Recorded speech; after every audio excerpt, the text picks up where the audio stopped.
OK.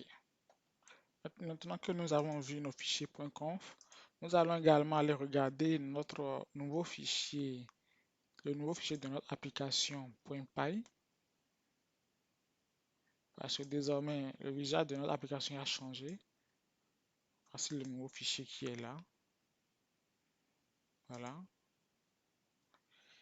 Il est beaucoup plus lourd que l'ancien.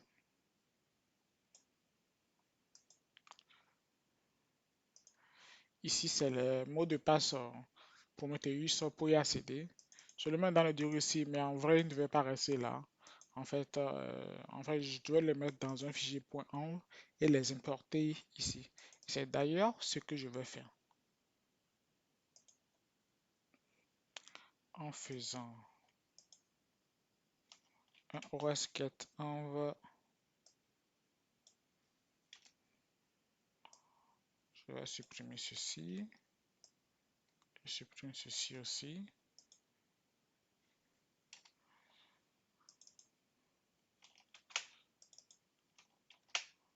Voilà. Comme ça, ils seront récupérés dynamiquement.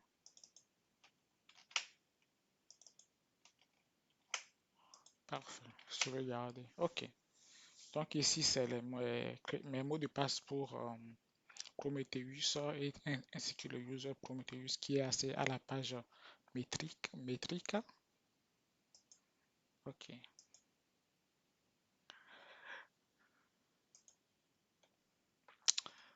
Donc, si je repars jusqu'en haut du code,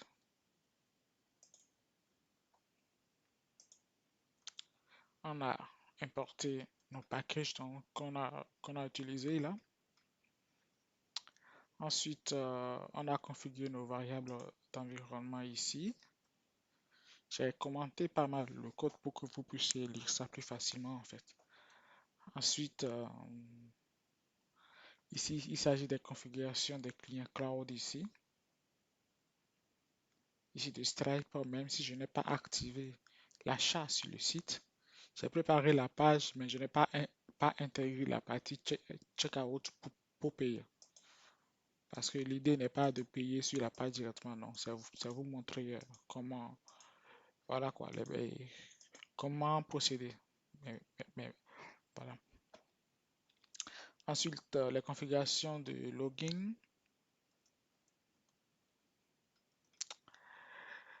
Euh, Ensuite, les bases de données SQLite pour la journalisation et les quotas. Ici, c'est du SQLite parce que c'est en dev. Hein. Lorsqu'elle va vouloir aller en prod, je ne vais pas laisser cette base en SQLite. Hein.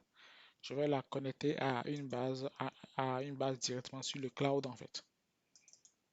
Ok. Toutes les bases ici qui ont été déposées en local pour le côté dev seront tous, elles seront toutes migrées vers le cloud en fait. Donc, je vous laisse lire un peu le contenu, configuration de Fast API et puis la sécurité avec mes middleware que je manipule à la volée comme je veux. Ensuite, la limitation du débit. Euh, et voilà, ici, c'est là où on envoie les données, les métriques vers Prometheus, hein, vers l'URL à laquelle le serveur Prometheus va accéder.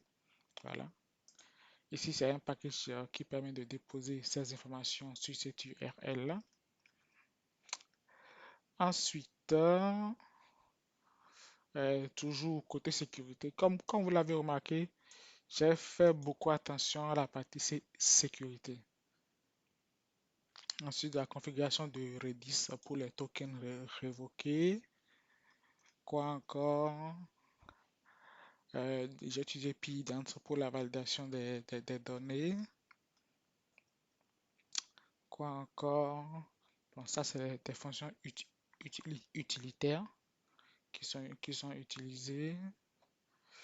Je continue toujours. Tac, tac, initiation de la base client GCP. Allons-y. Fonction de sécurité toujours. Toujours la sécurité. Gestion des quotas utilisateurs. Middleware et authentification.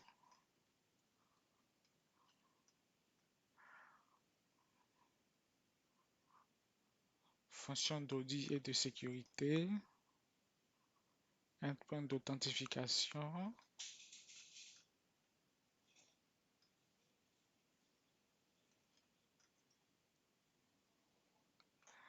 Ici, j'ai mes endpoints que je dois logout. Que j'avais en haut ici, c'était du token, voilà. J'ai du post pour token, j'ai du logout quelque part ici pour se déconnecter. J'ai du register ici pour s'enregistrer. Ensuite, j'ai la gestion des tokens, toujours en méthode post là pour le refresh token ou encore la révocation d'API key ou la révocation encore de all token. Ensuite, en bas ici, je définis mes routes slash btc slash login slash tout le reste en fait slash generate API token generate API key pardon slash API key usage slash purchase crédit.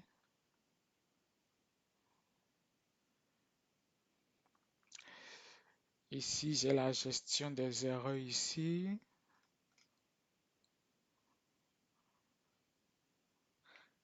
Et puis ici, les routes HTML. J'ai le home qui est là. C'est-à-dire la racine, j'ai le login qui est là. J'ai le registre qui est là. J'ai l'API qui est là. J'ai le purchase crédit qui est là. J'ai mon guide qui est là. Qui est mon guide d'utilisation, bien sûr.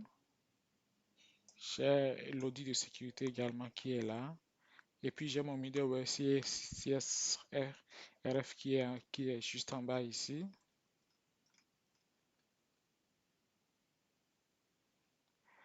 Et ici, je définis le point d'entrée principal de mon API. Voilà un peu en résumé rapide ce qui est fait dans l'API. C'est tellement lourd que je ne peux pas tout détailler un à un ici. C'est d'ailleurs la raison pour laquelle j'ai préféré le préparer à part, puis de vous présenter juste le contenu. Vous imaginez un peu ça faire 1888 lignes. Si je dois tout expliquer un à un, on se croirait dans un cours de sécurité informatique, ce qui n'est pas le cas. Si on était dans un cours de sécurité informatique, alors là, oui, je devrais vous expliquer tout ce qui est fait ici un à un. Mais comme ce n'est pas le cas, je vous laisse aller lire. Vous allez les comprendre. Et puis, c'est assez bien sécurisé ce que j'ai fait là. Du coup, vous pouvez vous inspirer de ce que j'ai fait comme template déjà pour le mettre à jour dans vos missions ou dans vos projets. Alors, ce qui nous intéresse nous principalement ici, c'est la route slash BTC. Alors, recherchons la route slash BTC, puisque c'est cette route qui nous livre, qui livre les données en fait. Voilà la route slash BTC qui est ici. Ça devrait vous parler avec la vidéo sur slash BTC. Le contenu, je l'ai également un peu modifié pour pour l'optimiser. Désolé. Je l'ai un peu modifié pour l'optimiser. Donc, quand vous allez le lire, vous allez vous retrouver à l'intérieur. Une fonction externe que j'avais utilisée pour faire cette partie-ci, par exemple, j'ai enlevé la fonction externe et puis j'ai tout fait à l'intérieur ici, juste, juste avec quelques lignes. Du coup, si vous aviez compris la manière dont j'avais créé cette fonction slash BTC, arrivé ici, en lisant le contenu, vous allez comprendre même après avoir enlevé la fonction qui permet de faire certaines vérifications, arrivé ici, vous allez comprendre comment est-ce que j'ai fait. Et vous allez voir que je l'ai intégré directement à l'intérieur ici, si vous comprenez la logique. Du coup, c'est notre fonction principale de notre API en fait, parce que c'est elle qui nous livre les données qu'on lui demande. Donc c'est pour ça que je suis revenu là-dessus pour vous la présenter. Ok.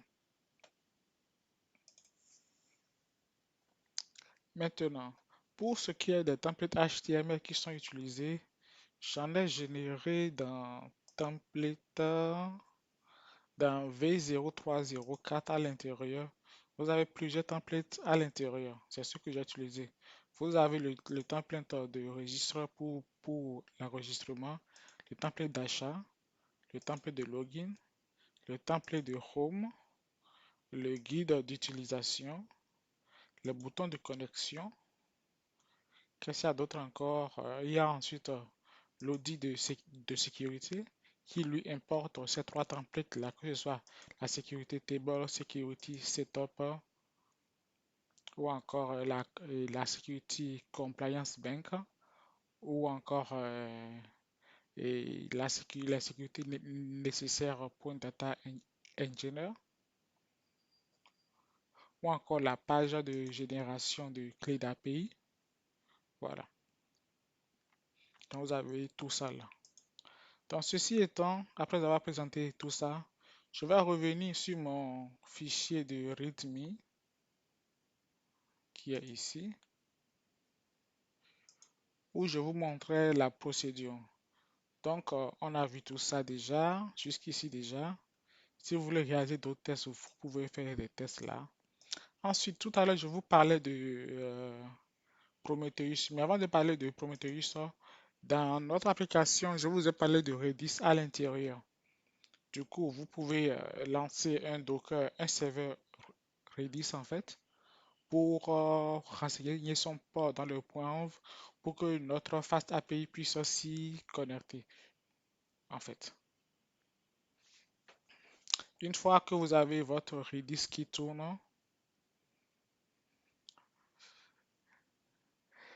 j'ai fait le choix ici de lancer mon API avec Unicron, mais également avec des certificats SSL, ce qui n'est pas courant. Habituellement, on lance Unicron en HTTP, puis Unicron va communiquer en HTTP avec Nginx. Nginx reçoit les informations HTTP de Unicron, puis Nginx, lui, il va livrer le site final en HTTPS. C'est la procédure habituelle qui est utilisée par 99%, dans 99% des cas. C'est comme ça que ça se passe. Mais il peut arriver, on ne sait jamais, que vous tombiez dans les 1% des cas où on vous demande, en fait, c'est très rare, pour ne pas dire que, franchement, je pense pas que vous allez tomber sur ça, mais c'est très rare, mais on ne sait jamais. Ça peut arriver et que vous tombiez sur des cas où il faut livrer même la connexion entre Unicorn et puis votre engine, il faut le faire en HTTPS. Donc, c'est pour ça que ce setup, je l'ai conçu en Unicorn HTTPS vers Engines at HTTPS et Engines lui-même livre encore en HTTPS. Bien sûr, Engines apporte des couches de sécurité supplémentaires par rapport aux sécurités que Unicorn lui il apportait déjà en fait. Sinon, il n'y a pas d'intérêt de passer en HTTPS Unicorn vers HTTPS Engines pour livrer seulement sur HTTPS. C'est parce que il y a des sécurités qui sont prises en compte en HTTPS Unicorn et il y a d'autres sécurités qui sont prises en compte avec Nginx en fait. C'est pour ça qu'il faut mettre les deux ensemble pour avoir une meilleure sécurité. Donc, pour pouvoir linker notre Unicorn vers les certificats et private key et puis public key, Gunicon ne peut pas accéder en fait à ces certificats pour lesquels Root est propriétaire. Il ne pourra pas les lire. Donc, pour cela, nous allons créer des liens symboliques. Je précise qu'on crée des liens symboliques et non pas des copies. Pourquoi je ne fais pas des copies? Parce que si si c'était du Let's Encrypt par exemple, Cerbot va me mettre à jour après 90 jours mon certificat dont root est propriétaire. Et quand Cerbot va me mettre à jour ce certificat-là, si en temps moi j'avais juste copié ce certificat vers ce chemin-ci, que je vais donner à mon Unicorn, ça fera que Unicorn aura accès à un certificat obsolète, alors que Nginx, lui, il aura toujours accès au nouveau certificat qui est mis à jour. Et ça, je ne veux pas. Je veux que Unicorn également ait accès au certificat qui est mis à jour. Donc, c'est pour ça que je ne fais pas une copie, non, mais je fais un symlink. Comme ça, dès que mon certificat sera mis à jour et côté route propriétaire, directement le certificat qui est également à cette adresse-ci il y aura accès directement, il sera aussi mis à jour, c'est automatique. Ok, donc je fais mes symlinks là et je définis des groupes d'utilisation et je les ajoute à l'intérieur. Qu'est-ce que je fais encore? Et je donne ensuite les droits d'autorisation avec du chmod. Voilà, avec du chmod. Et ici, les autorisations que j'accorde. Une fois que ça c'est fait, mais maintenant, euh, ça c'était pour la partie dev. Pour la partie prod, c'est du let encrypt. Bon, je ne vais pas présenter ça puisque j'ai déjà présenté celui qui est en haut. Ça va de soi. Ensuite, je pourrais maintenant lancer mon application. Moi, personnellement, j'ai installé Unicorn dans ma VMware parce que le Unicorn qui est sur mon serveur principal, sur mon Python et global, et il n'est pas la même version que celui qui est sur ma VMware. Sur mon Python global, j'ai une version 3.10, alors que ma VMware, c'est une VMware 3.11. Et du coup, il fallait que j'installe une version de Unicorn pour la 3.11 pour pouvoir lancer mon application qui, elle, est en 3.11. Donc, une fois que j'ai installé mon Unicorn, j'y accède directement. Et puis, je mets les variables, les paramètres, le nombre de workers. Et ici, je mets ici les chemins vers les certificats que je viens de linker. Là et là.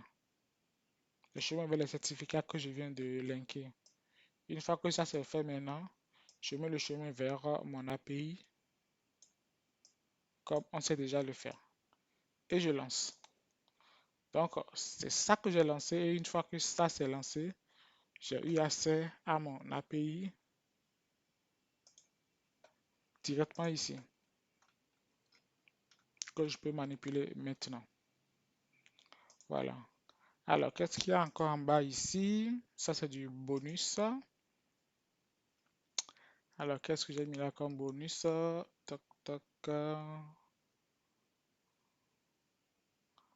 Ouais, ok. Ça, c'est unicorn. Ça, c'est du bonus. Je vous montre comment faire si vous souhaitez lancer votre application de sorte que Unicorn communique en HTTP avec Nginx. Vous allez suivre la procédure qui est ici pour le configurer pour qu'il marche avec Nginx. Maintenant, si vous voulez que Unicorn fonctionne en HTTPS avec Nginx, vous allez suivre la procédure que j'ai mis là. Voilà. Dans tous les cas, il faut lire les deux procédures pour savoir comment passer de l'un à l'autre. Parce qu'il y aura des modifications à les faire dans le setup. Voilà. Notamment changer le HTTP Fast API par HTTPS, désactiver le off et le mettre en on, le POSI SSL Verify, etc., etc. Ok, alors, et si vous devez rester en HTTP, ça veut dire qu'il faut commenter ce code-là dans votre application Fast API en fait, parce que ce code oblige l'application à forcer le HTTPS. Du coup, va falloir le désactiver. Et puis, partir dans les configurations de n10.config et de fast API et btc.config pour mettre à jour les recommandations qui sont là. Du coup, je vous laisse lire. Ok. Une fois que ça c'est fait, maintenant nous allons tester notre application. Nous allons le faire dans une autre vidéo.